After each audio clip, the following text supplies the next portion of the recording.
Hello and welcome to the Sim Racing Corner. Today we're looking at the new JACK Sequential Shifter.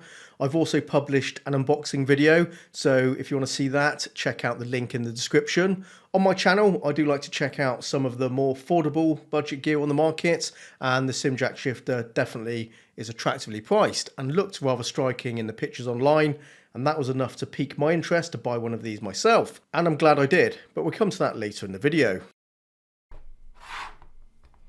The body of the shifter is aluminium with top and rear carbon fibre panels.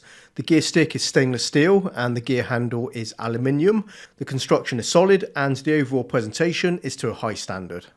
4 M6 threaded holes are present for hard mounting the shifter. Included were some bolts, washers, hex keys and also a USB cable.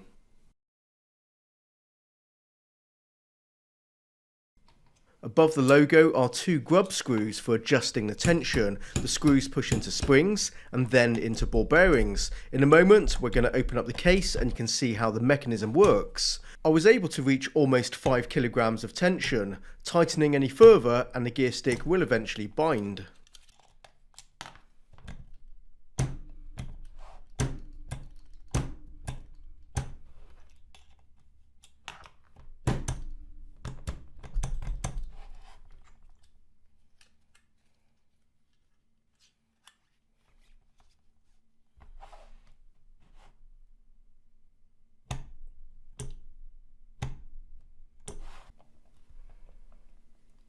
You can see there's a small amount of play on the gear stick. When we get inside the enclosure, we'll examine this further.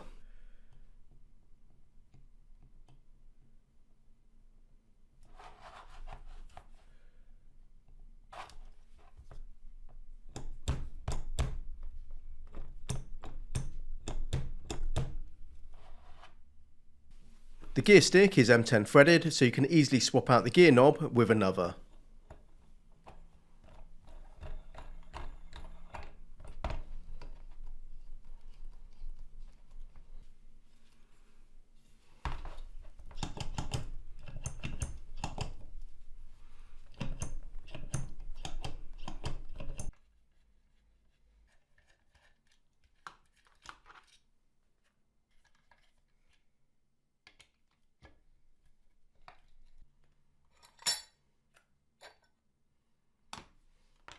Once inside, I immediately discovered that there was a loose bolt inside and sticking out. This one holds one end of the rod that the tension spring sits on, so I retightened that.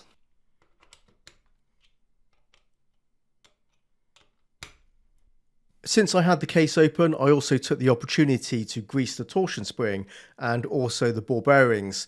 It was dry inside, there's no lubrication, so you may want to do this also.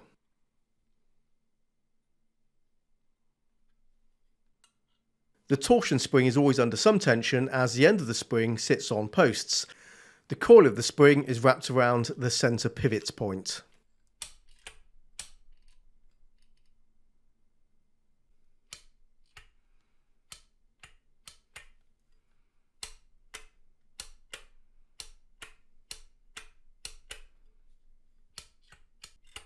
The spring tension ball bearings sit in cutouts when the stick is centred. This mechanism provides the positive snap feel when engaging gears, as the ball bearings are pushed out from their resting position.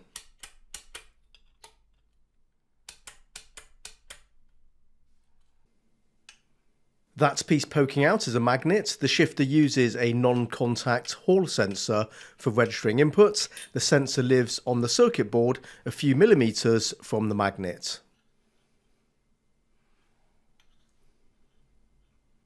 And we have another circuit board at the base where the USB socket lives, with wires running up the side connecting both circuit boards together. Before I put this back together, let's circle back to the gear stick play. The gear stick is joined to the body of the mechanism via interlocking plates, and this is where the slack is coming from, where these two parts connect. When I'm using the shifter, it's not an element I notice, so although I would consider this to be an imperfection that I would prefer not to be there, it doesn't technically affect the use or feel of the shifter when I'm cranking through the gears.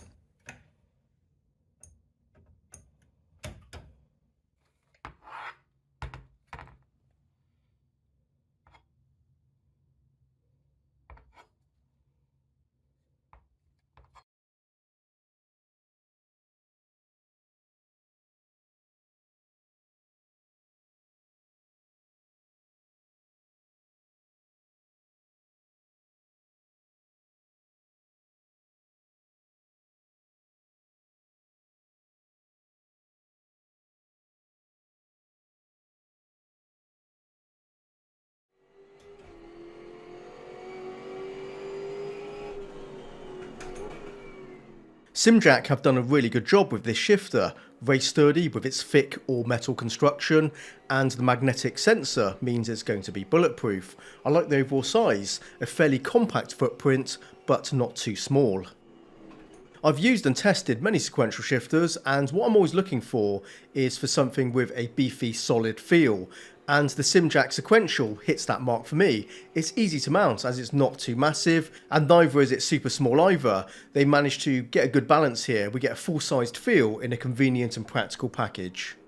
The overall appearance is neat, it looks high quality, and the added carbon fibre panels are a nice touch. It's a good looking piece of hardware. The motion of the gear lever, the distance of travel, is perfect, and the tension is strong, it feels good. As I mentioned earlier, just shy of 5 kilograms, but you can set the tension lower. That's another aspect I look for, a meaningful amount of resistance. That's certainly something I'm getting here. Pushing forward and pulling back on the stick, it feels consistent in both directions. It's not overly loud, producing a pleasant thud that won't disturb anyone nearby. I have no complaints. The only negative I can pick up on is the slight play on the stick. I don't expect it to get worse over time, and when I'm using it, I can't feel that looseness.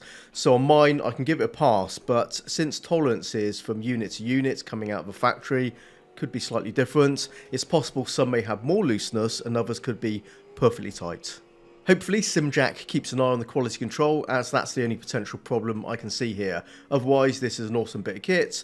Feels really nice, looks great. For what you're getting at this price point, I do think it's unmatched, but if you believe you know better, do let me know in the comments.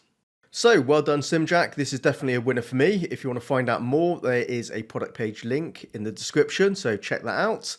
But there's no more for me here today, guys. That's it for my review for the JACK Sequential Shifter. Thanks very much for watching and subscribing. Hope you enjoyed the video. And until next time, happy simming and bye-bye.